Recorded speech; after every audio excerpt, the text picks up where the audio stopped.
Good morning class. आज हम लोग मैथ शिक्षण शास्त्र के तहत एक अगला चैप्टर देखेंगे जिसका नाम है गणित शिक्षण विधियां। ध्यान दीजिएगा, आप कोई भी विषय पढ़ते हैं तो उसके लिए आपको एक शिक्षण प्रक्रिया से गुजरना पड़ता है। नहीं, शिक्षण का मतलब क्या होता है? ऐसे इंग्लिश में आप इसको बोलते हैं टीचिंग, नहीं, यानी शिक्षण यानी पढ़ाना। क्या अधिगम रहता तो क्या होता? सीखना। यानी यहाँ पे शिक्षण का अर्थ है पढ़ाना या सिखाना। लेकिन क्या बच्चों को आप जो शिक्षण कराएंगे उसमें स्पष्ट तौर पे लिखा गया है हमारे एनसीएफ 2005 में कि आप एक फैसिलिटेटर, सुविधादाता की तरफ ना, और फ्लेक्सिबिलिटी आनी चाहिए, लचीलापन उसमें दिखना चाहिए। जनरली गणित क्या होता है? तो गणित जो होता है एक मानसिक क्रियाओं से संबंधित है। नहीं, एक ऐसा शास्त्र कह सकते हो या जो कहिए वह क्या है, एक मानसिक क्रिया पर आधारित है। इसमें क्या होता है? मानसिक क्रियाकलाप मेंटली होती है। नहीं, और विधि क्या होता है? विधि वह होता है जिससे हम लोग क्या करते हैं, किसी भी चीज को सीखते हैं, ये ना आपका है, या सिखाते हैं। तो हमारे सामने गणित शिक्षण विधि है। आखिर जब हम लोग गणित पढ़ते हैं तो उसको कैसे हम लोग कैसे उसका शिक्षण करें या शिक्षण कराएं? नहीं, तो अगर आपको गणित शिक्षण कराना है, पढ़ाना है, तो उसके लिए कुछ विधि होती है जिसको हम लोग क्या करते हैं, आधार बना के और उसको आगे करते हैं। नहीं, तो सिंपल सा गणित शिक्षण विधि क्या है? तो गणित में समस्या समाधान के लिए जो कुछ भी प्रयोग में लाई जाती है वो सारा का सारा क्या कहलाता है? शिक्षण विधि। यही ना कहलाता है आपका गणित शिक्षण विधि। और गणित शिक्षण विधि में आपका जितना अच्छा शिक्षण का तरीका होगा उतना ही ज्यादा आपका क्या होगा, पकड़ बनेगा। नहीं, तो सिंपल सी बात है, हम बच्चे को सृजनात्मक बनाते हैं। अब इसमें हम गणित सिखाने के लिए बच्चों को क्या करते हैं, एक कह सकते हैं कि विधि अपनाते हो। कई तरीके का विधि हो सकता है। तो आइए सबसे पहले जानते हैं कि आखिर गणित जब हम लोग सीखेंगे तो कौन कौन सा विधि का प्रयोग करेंगे और कौन से बच्चे को कौन से आप लोग विधि से सिखाने का प्रयास करेंगे। तो करते हैं शुरुआत। सबसे पहले जो गणित शिक्षण की विधि होती है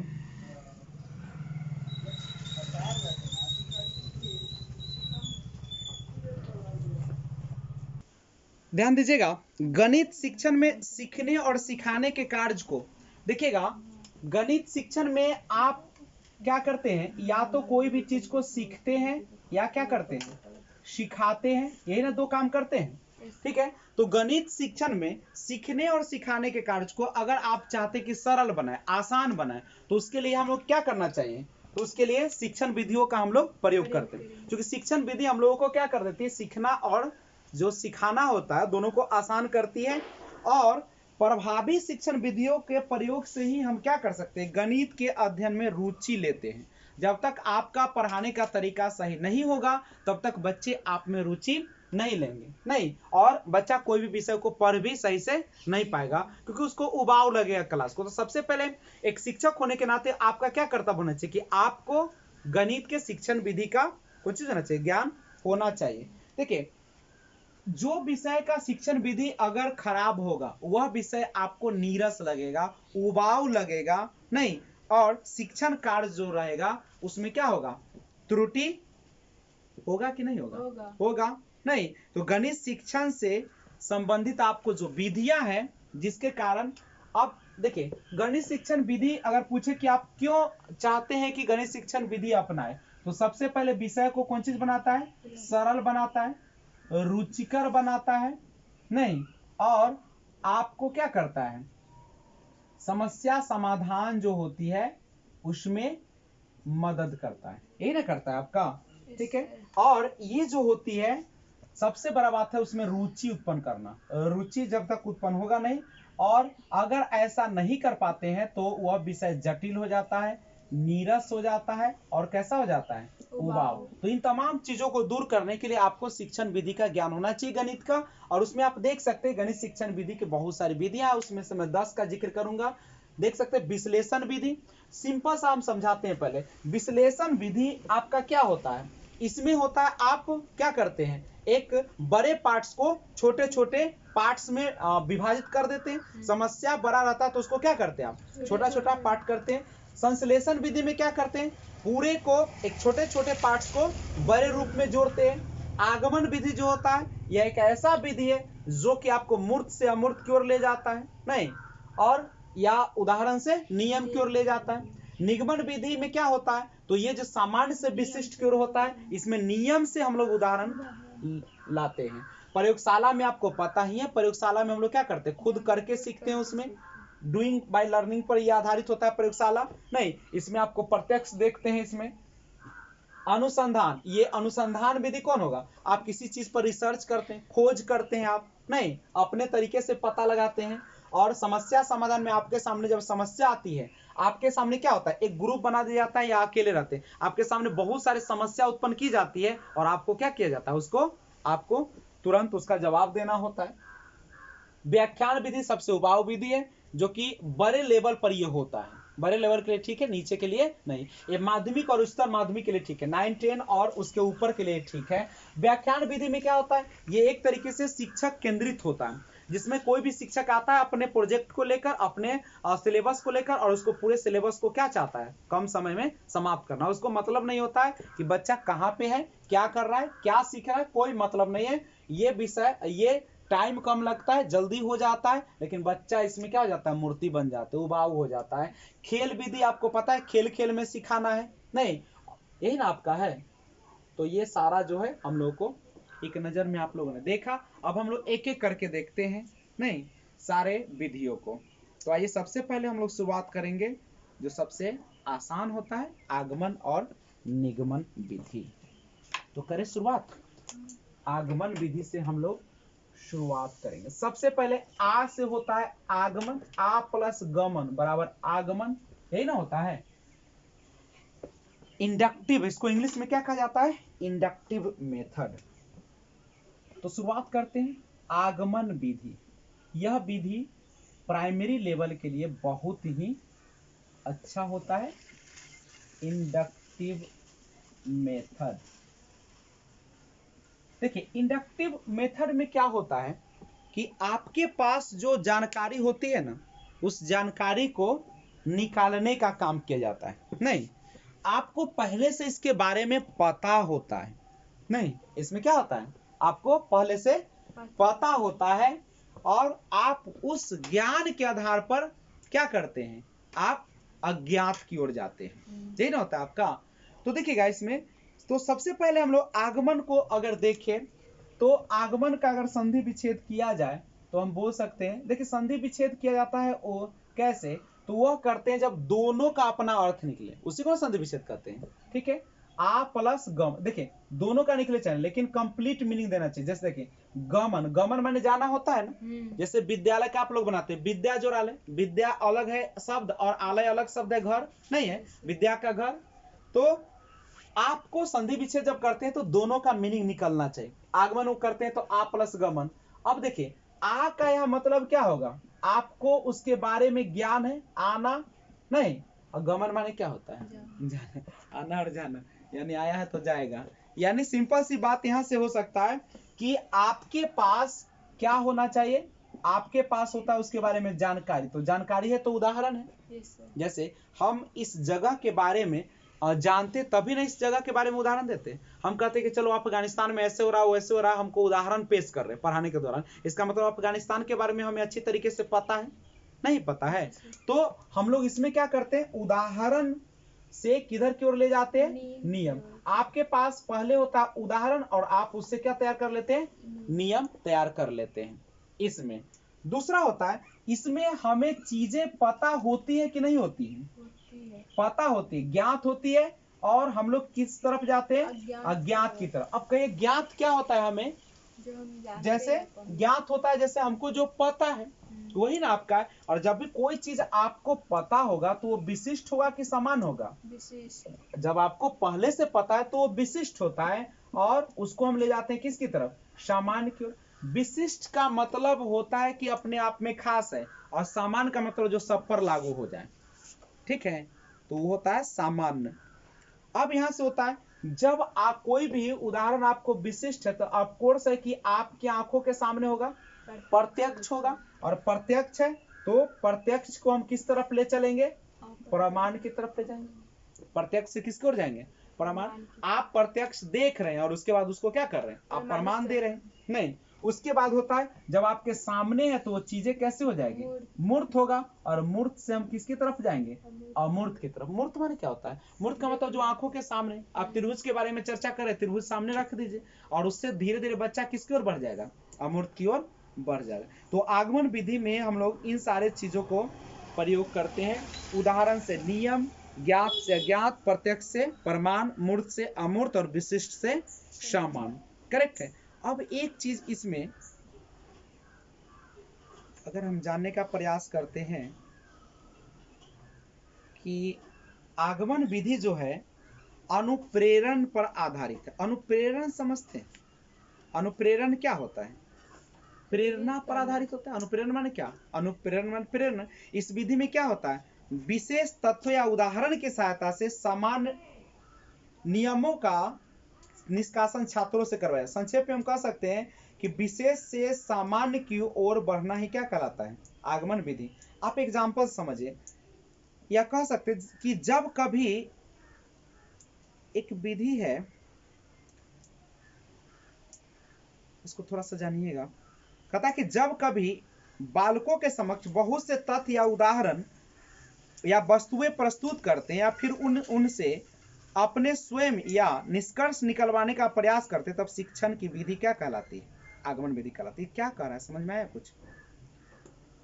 जब हम बालकों के समक्ष कोई निष्कर्ष या उदाहरण रखते हैं, ठीक है, जैसे आपने कह दिया कि एकता में ही बल है, यह हमने निष्कर्ष रखा नहीं, या हमने उदाहरण पेश किया कि एकता में क्या होती है, बल। मैंने उदाहरण पेश किया उसको, और उसको पेश करने के बाद हम बच्चों से क्या करते हैं, उसके खुद का जो निष्कर्ष उसको निकलवाने का प्रयास करते हैं। यानी सिंपल सी बात, जब आप बच्चों से आप उदाहरण देकर और कुछ निष्कर्ष निकलवाना चाहते हैं, आप जैसे कोई भी चीज के बारे में चर्चा करें, जैसे हम सीधा बोलते हैं कि जमीन के अंदर हम लोग क्या करते हैं, मिट्टी को खोदते हैं तो नीचे से पानी निकलता है, उसको हम बकेट ले जाते हैं नहीं, और उसे निकालते हैं पानी को, तो बताएगा बताओ ये इससे क्या निष्कर्ष निकलता है, तो बता देगा कि अच्छा कुआं के बारे में बात हो रही नहीं, कुआं एक ऐसा।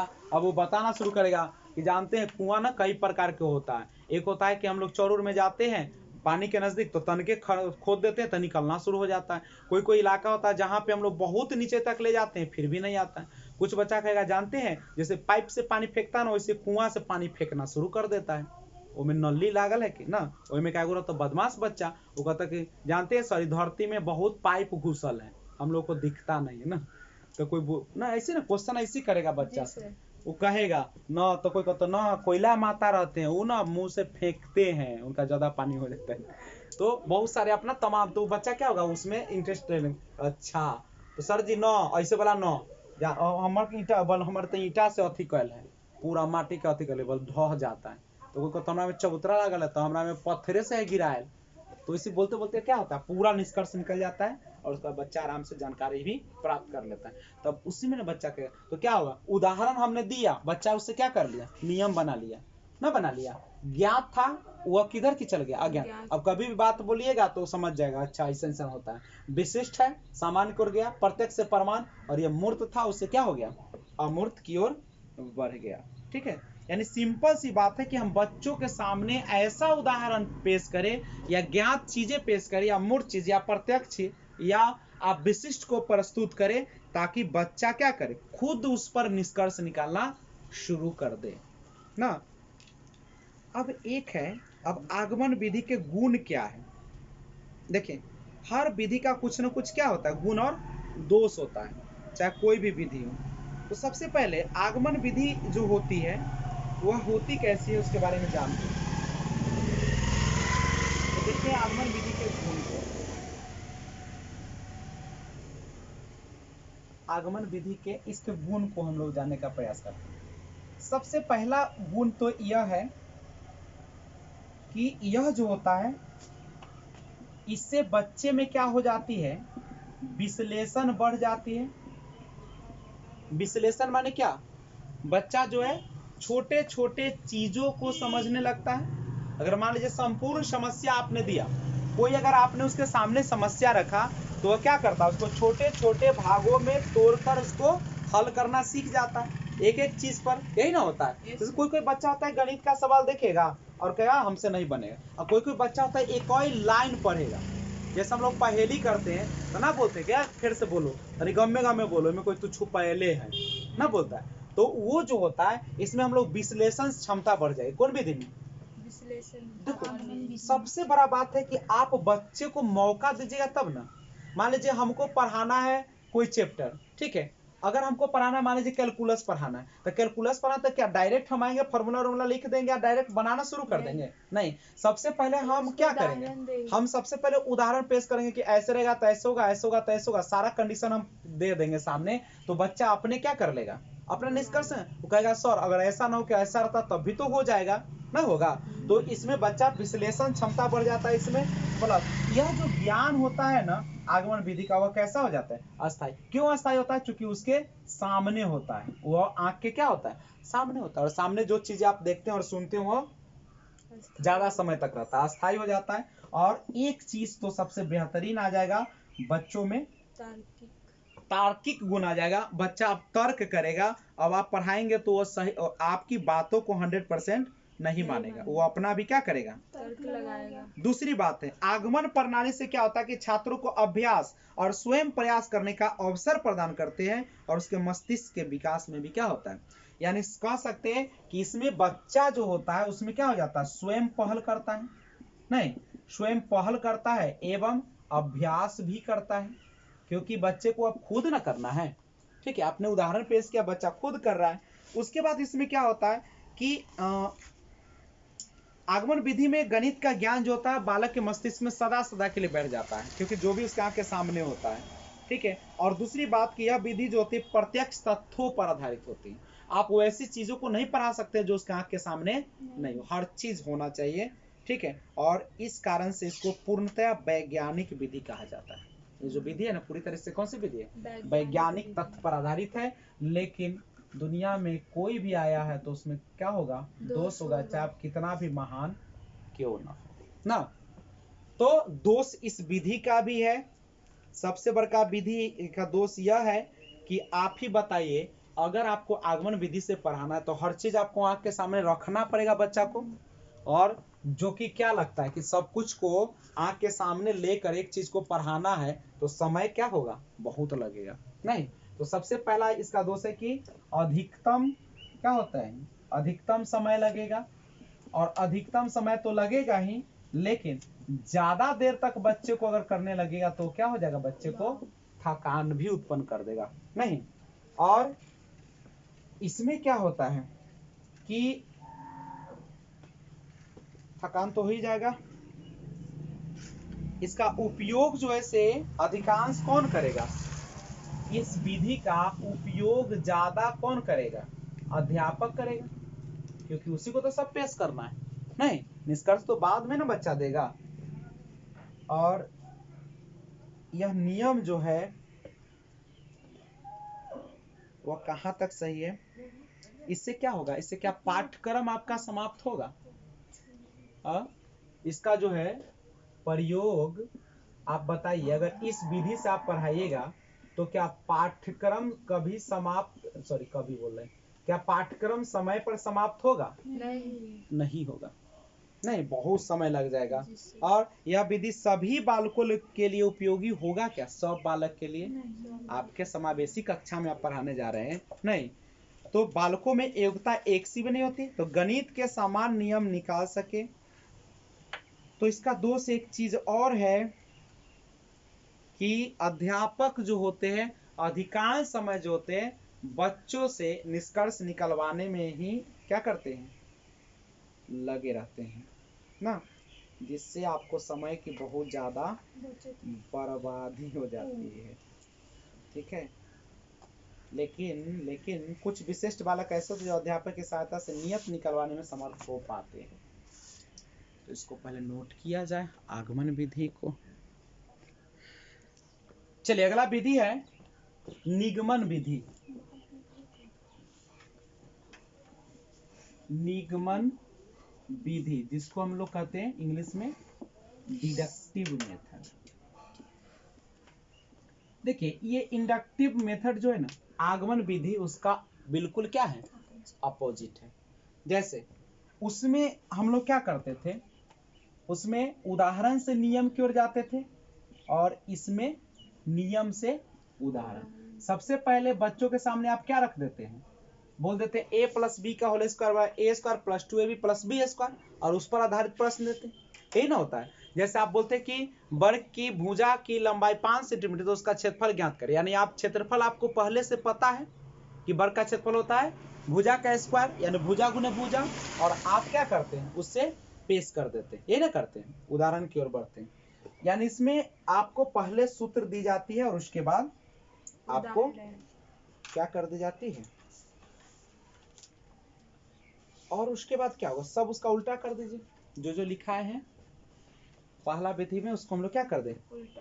अब उसमें था ज्ञात से अज्ञात, और इसमें क्या हो जाएगा, अज्ञात से ज्ञात की ओर बढ़ेगा, है ना। उसके बाद विशिष्ट, उसमें था विशिष्ट से समान, और इसमें पहले समान क्रिया करेंगे उसके बाद विशिष्ट होगा। नेक्स्ट बोला जाए मूर्त से अमूर्त, मूर्त से, उसमें था मूर्त से अमूर्त, तो इसमें हो जाएगा अमूर्त से मूर्त। प्रत्यक्ष से प्रमाण, तो इसमें आ जाएगा आपका प्रमाण से प्रत्यक्ष। विशिष्ट से समान, तो इसमें कौन आ जाएगा, समान से विशिष्ट। और कोई, तो ये था आपका निगमन विधि।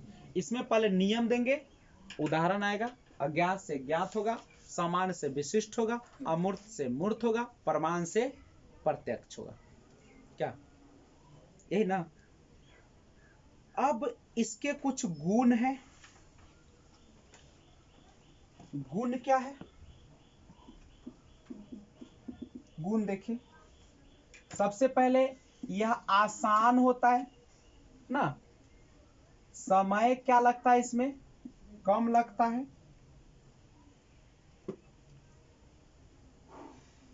ठीक है, लेकिन ये होता कैसा है, अस्थाई होता है। क्या बच्चा इसमें खोज का ज्यादा प्रयोग करेगा, अन्वेषण कम होता है, और रटंत प्रणाली को ये क्या करेगा, बढ़ावा देगा। यही ना इसका गुण होगा, नहीं निगमन विधि के। उसके बाद निगमन विधि के कुछ दोष भी हैं। जहां गुण होते हैं वहां पे दोष भी जरूर रहते हैं। तो निगमन विधि के दोष को हम लोग जानने का प्रयास करते हैं। सबसे पहले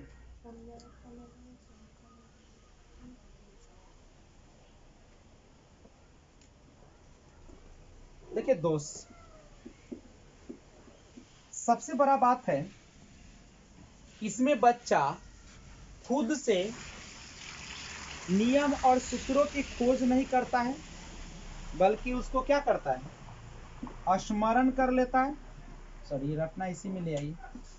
उसको क्या कर लेता है, रट लेता है, नहीं, और कभी कभी भूल जाने पर इसको क्या करना पड़ता है, फिर से याद करना पड़ता है। ये मनोवैज्ञानिक विधि है कि अमनोवैज्ञानिक विधि है, अमनोवैज्ञानिक विधि है। ये कैसी विधि होगी, अमनोवैज्ञानिक, क्योंकि इसमें आपको क्या करना पड़ता है, रटंत है, नहीं आपको याद है तो बनेगा, नहीं याद है तो। ये रटने की आदत को क्या करता है, बढ़ावा देता है। यानी छात्रों को रटंत प्रणाली दे देता है। सामान्य नियम, सिद्धांत या सूत्र को बिना समझे हुए ही क्या करते हैं हम लोग, समस्या समाधान करने का प्रयास करते हैं, जो कि गणित जैसे विषय के लिए अत्यंत क्या हो जाता है, हानिकारक हो जाता है। क्योंकि आपको इसमें कोई भी मेंटल एक्टिविटीज होती है क्या, नहीं होती है। तो ये था निगमन विधि। एनालिटिकल मेथड या विश्लेषण विधि, विश्लेषण विधि में क्या होता है कि आपके सामने अगर कोई बड़ी समस्या, मान लीजिए कि आपके सामने सीटेट है, नहीं, तो जब आपके सामने सीटेट है यानी आपको क्या करना है, टुकड़ों में किसी भी समस्या को तोड़ना, टुकड़ों में तोड़ना, किस चीज को, बड़ी समस्या को, ये विधि है आपका विश्लेषण। यानी कोई भी समस्या, मान लीजिए आपके पास सीटेट क्वालिफाई करना है तो बड़ा है, उसको हम कैसे क्वालिफाई करें, अब इसका टुकड़ों में तोड़ लेते हैं। सबसे पहले आपके पास क्या होना चाहिए, सिलेबस होना चाहिए। दूसरी बात, आपके पास प्रीवियस ईयर होना चाहिए, प्रीवियस ईयर क्वेश्चन होना चाहिए, यही ना। उसके बाद जब सिलेबस है, प्रीवियस ईयर आपके पास है, तो आप टाइम बॉन्ड करके, नहीं, एक निश्चित समय में आप उसको सॉल्व करेंगे। जो आपको समस्या है उस पर थ्योरेटिकल वे से देखेंगे, यही ना। और समस्या अगर है सीटेट क्वालिफाई करना, तो आपको उसके लिए क्या क्या करना होगा, उसके लिए पहले एलिजिबिलिटी होना चाहिए ना आपको, और क्या होना चाहिए, सीटेट का फॉर्म अप्लाई होना चाहिए, सेंटर पर जाना चाहिए, यही सब चीज ना। तो सब जो है मिलके एक सीटेट तैयार करते हैं, यानी छोटे छोटे टुकड़ों में जो आप तोड़ देते हैं वही आपका क्या कहलाता है। और दूसरी बात, यह जो होता है क्या आपको ज्ञात होता है, ये आपको ज्ञात नहीं होता। आपके सामने समस्या आई है तो क्या आपको थोड़ी पता है, तो ये ज्ञात से, सॉरी, अज्ञात से ज्ञात की ओर बढ़ता है विश्लेषण विधि। तो ये सारी चीजें हैं जो हमें किसके बारे में बताती हैं, विश्लेषण विधि के बारे में बताती हैं।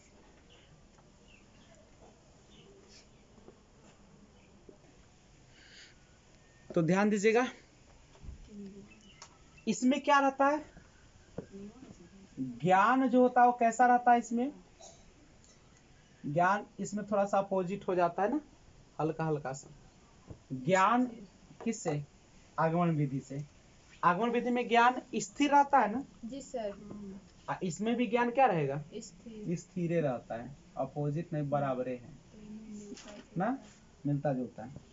ये किस तरह के बालक के लिए है, प्रखर बालकों के लिए। प्रखर बालक किसको कहते हैं, जो कि जिसमें थोड़ा सा तर्क वितर्क समझने की क्षमता ज्यादा रहती है। अच्छा बताइए, इसमें समय ज्यादा लगेगा कि कम लगेगा, ज्यादा, समय अधिक लगेगा, क्योंकि आप अज्ञात से चल रहे हैं, समय अधिक लगता है। कमजोर बालकों के लिए यह नियम नहीं है। अगर कमजोर बालक है आपके क्लास में ज्यादा, तो इस विधि का प्रयोग आपको नहीं करना है, क्योंकि आपको तोड़ना है टुकड़ों में, तो टुकड़ों में तोड़ना सबके बस की बात नहीं। यह है विश्लेषण विधि। उसके बाद आती है कौन सी विधि, संश्लेषण विधि, सिंथेटिक मेथड, सिंथेटिक मेथड। इसमें क्या होता है, ज्ञात से अज्ञात। देखिए कुछ नियम इसमें आगमन का लग रहा है ना, और कुछ देखो किसका लग रहा है, निगमन का भी लग रहा है ना। संश्लेषण में उल्टा हो जाता है, ज्ञात से अज्ञात की ओर होगा, आपको पहले से पता है, उससे हम लोग चलेंगे अज्ञात की ओर। और क्या कर सकते हैं, संश्लेषण विधि, इसमें फायदा होता है कि जो बच्चे कमजोर रहते हैं, कमजोर बालकों को समझने में आसानी, कमजोर बालकों को समझने में आसानी, लेकिन अल्पकालीन थोड़ा समय स्मरण रहता है, ज्यादा देर तक याद नहीं रहता, कुछ समय के बाद यह गायब हो जाता है। यानी बच्चा भूल जाता है।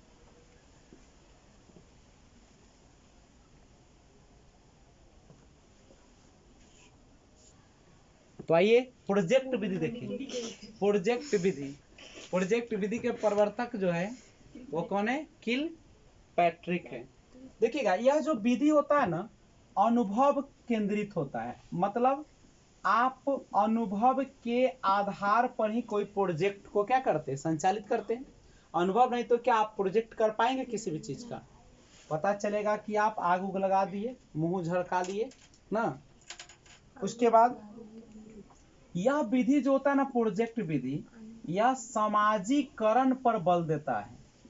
सामाजिकरण पर बल देता है। इसका मतलब है कि इसमें सामुदायिक काम ज्यादा होता है, मिलजुल के नहीं, और इसमें बच्चा का जो स्वयं का विचार होता है ना, उसको यह आधार प्रदान करता है। बच्चा खुद को भी इसमें क्या करता है, और यह जो है आधारित है कौन चीज पर? बाल केंद्रित शिक्षा पर। नहीं, इसमें बालक खुद प्रयास करता है और नए नए चीज को लाता है। और इसमें क्या होता है कि बच्चे जो होते हैं, बालक जो होते हैं, वह सक्रिय रहते हैं, क्योंकि बच्चे के माध्यम से प्रोजेक्ट तैयार की जाती है। ठीक है। और बच्चा चूंकि सामाजिक होता है तो कार्य कैसे करेगा? समूह कार्य करेगा। नहीं, और जब समूह कार्य करेगा तो उसमें क्या पैदा होगा? आत्मविश्वास पैदा होगा। आत्मविश्वास पैदा होगा इससे। तो ये था छोटा सा प्रोजेक्ट विधि।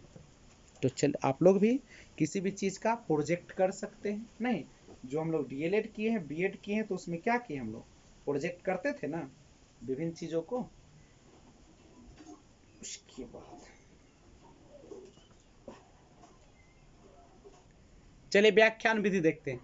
सिंपल सी बात है, व्याख्यान विधि नाम से लग रहा है कि इसमें क्या करेगा? लेक्चर चलेगा, व्याख्या चलेगा। शिक्षक जो है से एक केंद्र पर आ जाएगा कहीं पे, और बच्चे सब बैठे रहेंगे सामने, नहीं, और वो यहाँ से क्या करेगा? ज्ञान को फेंकते जाएगा और बच्चा उड़पते जाएगा। यही होता है व्याख्यान विधि में। यानी इसमें क्या होता है? युवाऊ हो जाता है बच्चा, बहुत देर तक सुनना चाहेगा, क्योंकि टीचर तो एक्टिव रहता है, लेकिन बच्चा क्या हो जाता है? बिल्कुल मस्तिष्क से केवल काम सुनते रहता है, और जिस कारण कोई भी उसका जो एक्टिविटी नहीं होता है ना, लर्निंग बाय डूइंग नहीं होता है, जिसके कारण वह सुस्त पड़ जाता है बच्चा, और उतना यह प्रभावकारी नहीं होता है। ये व्याख्यान विधि जो है से प्राचीन विधि है। यह पहले जब लोग जो है गुरुकुल में पढ़ा करते थे तो उसमें यही मेथड चलता था। कौन सा? लेक्चर मेथड चलता था। और इसमें जो सबसे प्रमुख भूमिका होती है, वह प्रमुख भूमिका शिक्षक की होती है। बालक इसमें क्या हो जाता है? गौण हो जाता है। नहीं, बालक बिल्कुल क्या हो जाता है? गौण हो जाता है इस विधि में। तो ये विधि उतनी अच्छी मानी नहीं जाती है। उच्च स्तर पर यह अच्छा माना जाता है। क्या? क्योंकि उच्च स्तर पर बच्चे थोड़ा समझदार भी हो जाते हैं। तो ये शिक्षक कह सकते हैं कि शिक्षक केंद्रित विधि है। शिक्षक केंद्रित विधि मानी जाती है। और आजकल ये प्रयोग में उच्च क्लास में लाए जाते हैं, कहा जाए। तो आइए देखते हैं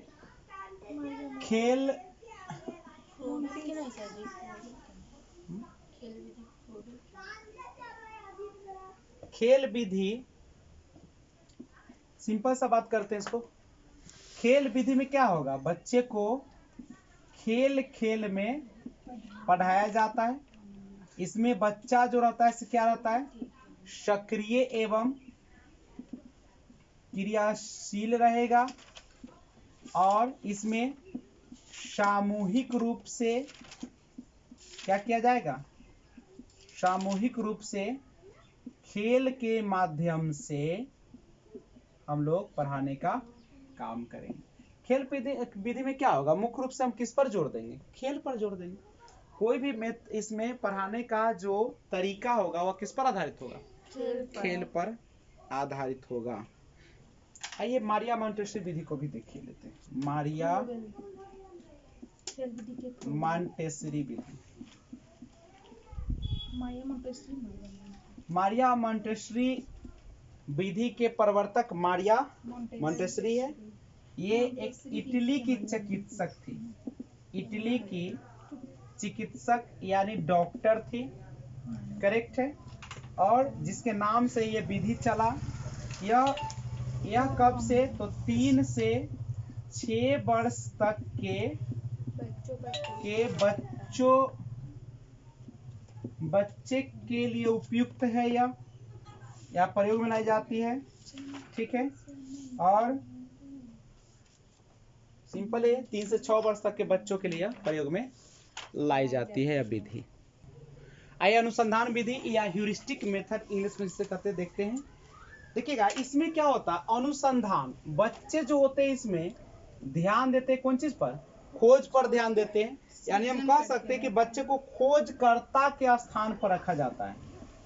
खोजकर्ता के स्थान पर कौन रहेगा, बालक। यानी बालक जो है वह इस मेथड में क्या करता है कि समस्या जब रहता है तो उस पर विभिन्न तरीके से क्या करता है, अपना खोज करता है। नहीं, अनुसंधान विधि में नए नए चीजों का भी जो होता है ना, नए नए समस्या खुद ही वो लाने का प्रयास करता है। आप उसको समस्या न भी देते तो खुद से समस्या उत्पन्न करता है और उसको क्या करता है, नए नए तरीके से हल करने का तरीका भी करता है। यानी बच्चा जो होता है इसमें हमेशा खोज प्रवृत्ति पर ध्यान देता है। इस विधि में क्या होता है कि छात्र जो होता है उसे वह स्वतंत्र एवं निर्भर बनाता है, ठीक है। यह ऐसा विधि अनुसंधान विधि जिसमें बच्चे स्वतंत्र और निर्भरता की ओर बढ़ते हैं। नहीं, उसके सामने समस्या न भी रहता तो भी वो क्या करता है, वो विभिन्न प्रकार की समस्याओं के बारे में खुद ही सोचता है और खुद ही उसको डिजाइन भी करता है।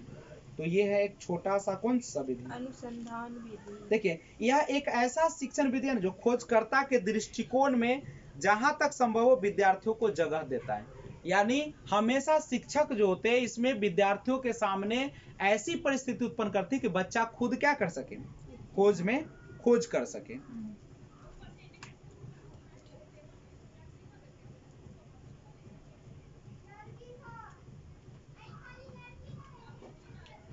अब इस विधि का लाभ क्या है, आप क्यों इस विधि को उपयोग करते हो, ह्यूरिस्टिक विधि को। तो सबसे पहले अनुसंधान विधि बोले या इंग्लिश में ह्यूरिस्टिक विधि आप बोले, इससे फायदा यह होता है कि विद्यार्थी सक्रिय भागीदार बनते हैं। विद्यार्थी जो होते हैं सक्रिय भागीदार बनता है, यानी खुद बच्चा जो होता है इसमें हिस्सा लेता है और खोज करता है। और दूसरा फायदा यह है कि इसमें जो है वैज्ञानिक दृष्टिकोण को बढ़ावा मिलता है। यानी बच्चे के अंदर वैज्ञानिक दृष्टिकोण विकसित होता है। और तार्किक सोच के साथ इसमें सबसे बड़ा फायदा है कि बच्चे में तार्किक सोच तो आ जाती है, लेकिन इसके साथ साथ तार्किक सोच के साथ साथ विषय वस्तु को भी समझने लगता है। विषय वस्तु को क्या करता है, बच्चा जो है समझता है। अनुसंधान एक लाइन में कहा जाए तो एक समझेगा कि यह मुख्य रूप से क्या करता है, खोज पर ध्यान देता है। नहीं, लेकिन हर चीज का फायदा और नुकसान होते हैं, तो इस विधि में भी कुछ नुकसान है। क्या नुकसान है, ठीक है। प्राथमिक स्तर पर यह नहीं किया जा सकता, यानी 1 से लेकर 8 तक नहीं हुआ। प्राथमिक स्तर पर नहीं किया जा सकता, नहीं प्रयोग किया जा सकता। कौन सा विधि, अनुसंधान विधि। सभी विषय को पढ़ना संभव नहीं, सभी विषय को पढ़ना या पढ़ाना इस विधि से संभव नहीं है। खत्म हो गया। कौन सा विधि, अनुसंधान। समस्या समाधान विधि देखिए, समस्या समाधान विधि।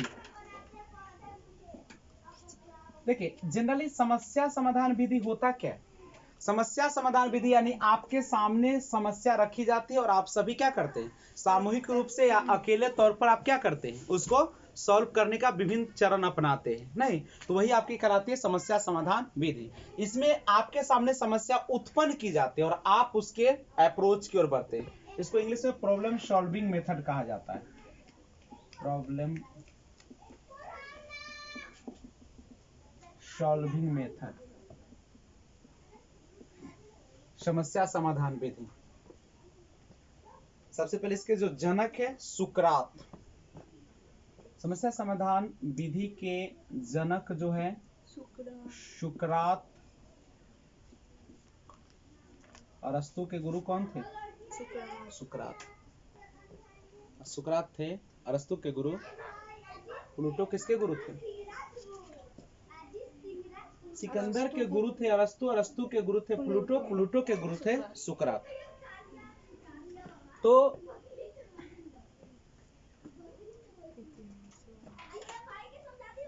ध्यान रखिएगा सुकरात एवं सेंट थॉमस ये इसके जनक थे। ऐसे पूछा नहीं जाएगा। यह बहुत ही प्राचीन विधि है। देखिए समस्या समाधान विधि में क्या होता है, खोज प्रवृत्ति को बढ़ावा देता है। खोज प्रवृत्ति को बढ़ावा देता है। यह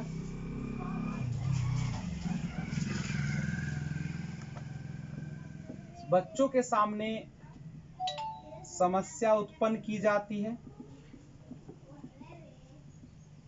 और बच्चा उसको विभिन्न तरीकों से हल करता है।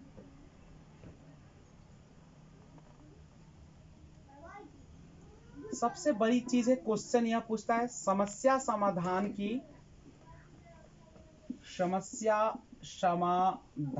की विधि जो है वह 5 सिद्धांतों पर आधारित है। 5 सिद्धांतों पर आधारित है। कभी कभी इसको क्रम में सजाने के लिए दे देता है। आइए देखते हैं 5 कौन कौन से 5 सिद्धांत। सबसे पहला उपयोगिता का सिद्धांत। उपयोगिता का सिद्धांत। दूसरा जो है सामाजिकता का सिद्धांत। सामाजिकता का सिद्धांत। तीसरा है इसका पूर्णता का सिद्धांत। और चौथा आपका मनोवैज्ञानिकता का सिद्धांत।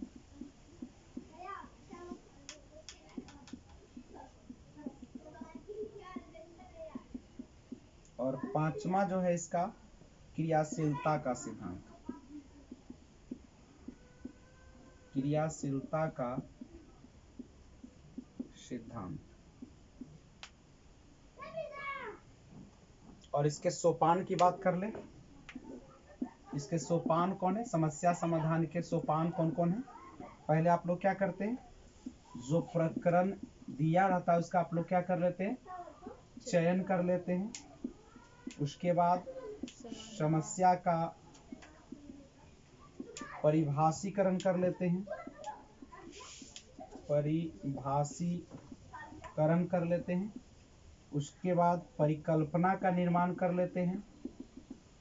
परिकल्पना का निर्माण करते हैं। और जब परिकल्पना का निर्माण हो जाता है तब आंकड़ों या तथ्यों का आप लोग क्या करते हैं, आंकड़ों या तथ्यों का संकलन किया जाता है। जब संकलन हो जाता है तो उसके बाद निष्कर्ष पर पहुंचते हैं। और निष्कर्ष हो जाता है तो उसके बाद हम लोग डायरेक्ट कहाँ पे चले आते हैं, मूल्यांकन पर आ जाते हैं। ठीक है, तो इतने चीजों को ध्यान रखना होता है। और सबसे बड़ी बात है कि विधि कैसा है, मनोवैज्ञानिक विधि है। कैसा होगा, समस्या समाधान, चूंकि बच्चों के सामने समस्या रखी जाती है तो बाल केंद्रित होगा ये नहीं, और अनुसंधान करने में सहायक होगा कि नहीं होगा, होगा। बच्चे इसमें क्या रहेंगे, सक्रिय रहेंगे, मानसिक विकास होगा, बौद्धिक विकास होगा, और सामाजिक अध्ययन से सामाजिक विकास भी संपन्न होगा। दोष क्या है, इसमें समय बहुत अधिक लगेगा। समस्या रखते हैं तो बच्चा बहुत देर तक सोचेगा, उसके बाद कमजोर विद्यार्थी इसको नहीं कर पाएगा।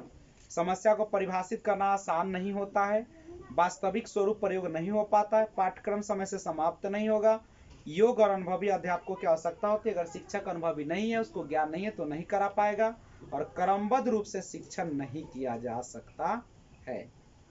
तो ये था आपका समस्या समाधान विधि।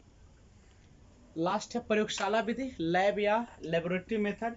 ध्यान दीजिएगा, प्रयोगशाला विधि जो होता है उसमें आपको एक प्रयोगशाला की सबसे पहले जरूरत होती है और समस्या को यांत्रिक तरीके से इसमें हल किया जाता है। गुण इसका है कि यह रुचिकर विधि है, क्योंकि बच्चा खुद करके सीखता है, इसमें अस्थायी होता है, अधिगम का स्रोत है, तर्क क्षमता का विकास हो जाता है और रचनात्मकता का विकास। कभी कभी बच्चा खुद से ही उसमें अपने तरीके से भी कुछ करने का कोशिश करता है, लेकिन दोष है कि खर्चीली विधि है, कम संख्या वाली कक्षा के लिए उपयोग में लाई जा सकती, कुछ चूंकि उतना यंत्र नहीं होता है और छोटे बच्चे में रुचि उत्पन्न नहीं कर पाती। तो आज बस इतना ही। जय हिंद।